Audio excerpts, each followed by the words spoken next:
back at that, you're just like, gosh, I was a piece of shit, right?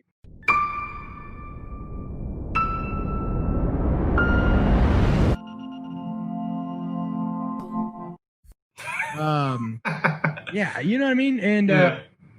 And so the Marine Corps, typical fashion, I don't hear from them or anything. And then all of a sudden, I'm living in Austin, Texas at the time, and I get a call from headquarters Marine Corps. And now you got to understand, there was all kinds of rumors, everything from I was going to get charged with murder, to there was I'm still going to have to pay for disobeying orders. You know what I mean? Like it was everything, right? So like I get a call from headquarters Marine Corps, and they say, "Hey, we're sending. Get this. I mean, we're sending a colonel that needs to come talk to you." I don't know if I've ever fucking spoke to, outside of Colonel Bierman. I don't know that I'd ever spoke to a fucking colonel of the United States Marine Corps anyways, outside of yes, sir, no, sir, aye, sir, yes, sir, no, sir, right? Like so why are you sending one to my house? So they wanted my home address, and there was no fucking chance I was giving them that. You're the neighbor across the street to see what they're doing. Out the window. So I honestly thought they were sending Jag. Like, I honestly thought it was going to be Jag, right? And I'll never forget my buddy Jerry. We were real close. We were working together down here, and I told him, I said, man. So I told him I would meet him in Austin. There's a white airport, the Hilton, that's right next to the Austin airport. I said, I'll meet him there. And I'll never forget, man, like I went there with the intentions of they might get me, but it ain't going to be today. I backed my truck into the spot. I got there an hour early. I watched everybody walk into that place to see if they were having cops there, if it was a bunch of, you know what I mean? Like, and then I see this Marine walk in, and I'm like, okay, so there's one, and there's no cops out here and stuff. So I walk in, I sit across from him. I go in, and I go, hey, what's going on? And his name was Colonel Otto Rutt. Otto Rutt, I'll never forget the guy. Really good guy. Love the dude. Just incredible human being. We turned out to be close friends, and he sits across from me. He's got this white binder. I'm like, oh, fuck. So he's like trying to small talk me and stuff. And I'm like, listen, let's just get to it. Like, what's the fucking deal? Because, like in a line company, headquarters Marine Corps is like this, like that's like heaven, right? It's like fucking Narnia. It's only something that it's Narnia, right? It's only something that you hear about. You don't ever need to be nothing from it, right? And he opens up this binder, and he's like, okay, well, he opens, we need to do some planning. And I'm like, here we go. Is it going to be getting attorneys or what? And so he opened up this book, and I could see this blue. I mean, you look at the Medal of Honor blue, and like it's something that's very distinct, right? Like it's something that we can pick.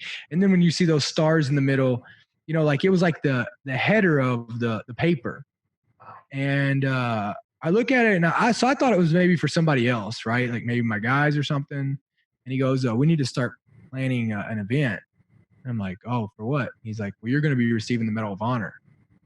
And I was like, do you know who I am? Like, I don't, you probably got the wrong guy. And he's like, no. He goes, actually today, the Secretary of Defense signed off on it, and he will be walking it. It'll be I don't know how they do it, but it'll be taken straight to the president's office, and the president will be signing off and approving it. And I was like, yeah, I'm not going to accept it. And he said, well, you have to. And I said, I'm not under contract anymore. This is not the way this works anymore. And I said, look, I know a lot of buddies of mine who, after they got out, they mailed their awards to them. Could you just do the same to me? And they're like, no, like we're going to have a ceremony. You're going to have you got 250 spots that you'll invite people, and it's going to be this huge ordeal. And he kind of looked at me and he goes, Dakota, I don't think you understand. Like, from this point on of me talking to you, your life will never be the same. And I said, no. I said, you're wrong. I said, can we just negotiate? Can you get them to break it down to a Navy Cross? Nobody will ever know my name. And then I can just roll on about my life. And he goes, no, it's bigger than that. And I remember I got really pissed off at him, and I said, he goes, so who would you want to invite? And I said, well, I want to invite my teammates, and that's the only ones I want there. And he kind of just looked at me, and we went back and forth, and I kind of got pissed off about it. And I said, I'm not gonna show up and accept this medal. Like, what are you gonna do? Come arrest me?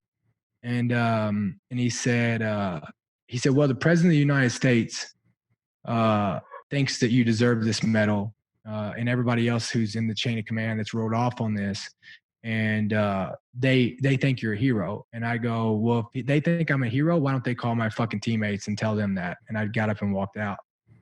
And the Marine Corps they played the smart play on it, right? Like they backed off a little bit and came back around, and we finally negotiated. And I said, I'll have it if at the exact same time that we have this ceremony, you'll have a ceremony for all my teammates. Like at their grave sites, you have to have a ceremony at their grave site at the exact same time I'm getting the medal, or I won't come. And so they're like, well, we can coordinate that and do it. And so like while I was getting my Medal of Honor, they were having the same thing at each one of my teammates' grave sites. So it was pretty badass. Yeah, that's incredible. Where are they? Are they all essentially buried in the same location? No, you had them Georgia, you got the ashes were spread in Oregon, California, one's on a reservation, or that not my teammate, but he was there that day. And then where's the other ones? I think it's in New York, Buffalo. Yeah. Damn, that's incredible. That's a crazy story. So he just dropped it on you casually like that. Like, by the way, you're gonna be getting the Medal of Honor. It was just that sort of casual. Yeah, I mean, I think the Marine Corps was as lost as I was, right? Like there hadn't been a living Medal of Honor ceremony or how to deal with this since Vietnam, right? Like, and you talk about, it's a whole different ballgame. You know what I mean? Like, yeah, I mean, you got Jason Dunham who got it, posthumously. His family got it, but they've never had to deal with somebody who.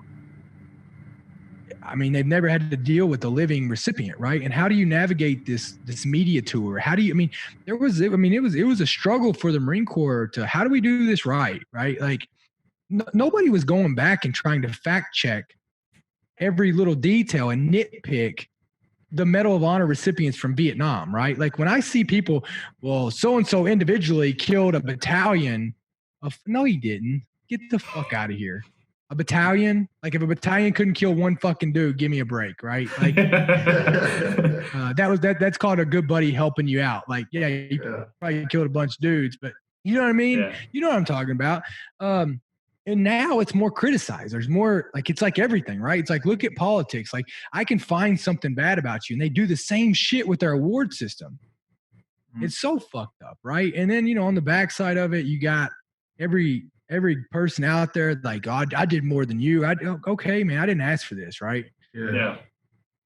And so, it's just it was a unique struggle that we all learned from. Yeah. So, I mean, you're going through and doing this media tour. I mean, like, what's the mindset like? I mean, because you're obviously uncomfortable about it. It's obviously making you uneasy. You didn't really want to accept it, but yet you still have to kind of go through this dog and pony show. And like the guy said, your life is forever changed, even though you may not have realized it at the time. Yeah, and I didn't, man. I was a shit show. I mean, you go back, just Google my name, go back to 2012, 11, 12, right? Like, and it didn't help that, look, I'm fighting my own demons. I'm trying to figure, like when I hear people talk about living with PTSD, go live with it when you got every motherfucker in the United States looking at you and talking shit about every mess up you have, right? Have a bad day. Go have a bad day. Have it, and then be talking about the worst day of your life and trying to have people question you on it, right? Like, you just bring it up 1,000 times a day. Jeez. Yeah, all the time, right? So like, and then do that at 22 years old. You know what I mean? Think about the dumb decisions we were making at 22 years old, and imagine having a microphone to the world. Oh man. It's just and you're not prepped for it. Like I was a sniper. I spent my whole life trying to not be seen and trying to, you know what I mean? And then next thing you know, like I'm having to walk up in front of crowds and speak and with with everybody nitpicking and then you get like, I mean, it was crazy. Like it was, I mean, you know, I go from being on a construction site to nobody giving a shit who Dakota Meyer is to being on David Letterman, USA Today, 60 Minutes, to being on Fox News, you know, 2 and 3 times a week, to turn around and being on every, you know, you name it, right? Those interviews aren't even, I'm not saying it's not genuine, but they're kind of trying to pick at specific points, trying to get some, you know what I mean? Like, that can't be easy, man. I mean, it's like a battle itself, right? Like when you get on and you got an interviewer, like, I mean, you talk 60 minutes, it was like 6.5 to 7 hours of interviewing of, hey, so you killed a guy with a rock. Like, can you tell me how you did it? Like, so what did your guys look like when you found them, right? Like just such, and I understand they have their point on it, but then they question you and then they turn it on you. And then you got other people saying, well, I don't remember that. Well, it's like, dude, we like, if we did all have the same story, you should probably question it, right? Because we probably came up with it and we're probably lying about it. But like, we were all in different places, seeing it from different ways, and different things hit us. And it was a shit show, man. It was just like a shit show of, you know, it was nuts. Like, so, and, you know, and then you got to learn how to speak. I mean, I've never gave speeches in my life. The most I'd ever done is given briefs, you know, to a battalion commander before I wanted to go out on a mission. Right. Like, and next thing you know, I've got to be able to speak and I've got to watch what I'm saying. And, you know, then you got this whole thing of Marines who want to fight you. Right. Like, because they want to be able to say that they fought a Medal of Honor. That. Honestly, never guessed that, man. Listen, I've been punched. I've had the metal ripped off my neck. I've been spit on. I've had milkshakes thrown at me. Absolutely. That's fucking disgusting. Yeah. I mean, it's just look, the only people who want to bring veterans down the most are fucking other veterans. Right? No, I saw that veteran with a sign painted. I thought, like, man, this is exactly what happens, you know? Yeah. Literally talking about that the last episode. We just literally had that same conversation. Yeah. And it's like all these guys are like, well, you didn't do what you said you did, you know, and then where the Marine Corps messed up is they started putting numbers in there of like, oh, you know, he saved 36 people. I don't fucking know. Like, I don't, you know, like, I don't, and like, that's where I would get, you know, it would get into, we saved 36 people. Like, and people were like, you saved 36. And it's like, I don't know. Like, I wasn't there with the fucking clicker. I can tell you how many I lost. I can tell you how many I didn't save. Let's talk about that number. I know that number 100%. You know what I mean? And it's like, and then people want to nitpick it, and the media wants to use it as a story because they're such bottom feeders. You know what I mean? And it was just a shit show, man. You know, just a shit show. Yeah. So you received the medal. What was that? September 2011. September 15th, 2011. From there, you're going on a huge media tour, PR tour. You're basically going, how long does that last? And then after that, when do you start sort of transitioning back into a quasi-normal life? You know, the media tour hardcore was 3-4 months. You know, of a hit and of getting up at 6 a.m. doing an early hit and then turning around and being at speeches and appearances and being in New York and LA. And, you know, that was hardcore for about 3 or 4 months. And then it kind of transitioned. The Marine Corps left me. They took their team out because I had a whole team that lived with me. Oh, wow. And they took them back. That was the end of that piece. And then I went on to, you know, my own thing.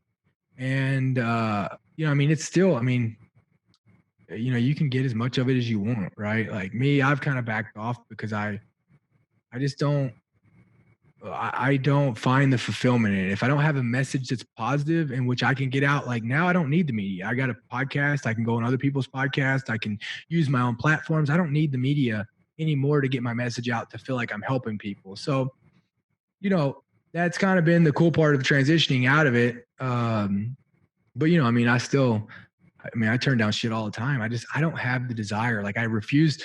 And they look, here's the other thing is like, they don't use me because I'm not going to be their puppet, right? Like I don't wear the medal. I'm not like And I like the other guys. Like, you ain't gonna catch me with my fucking medal on. My daughter has my medal. It's in her toy box or the diaper bag, one or two, wherever she left it at, where it's at. You know what I mean? Like, you're not gonna get me to show up to your event and wear my medal to make you look good. It ain't fucking happening.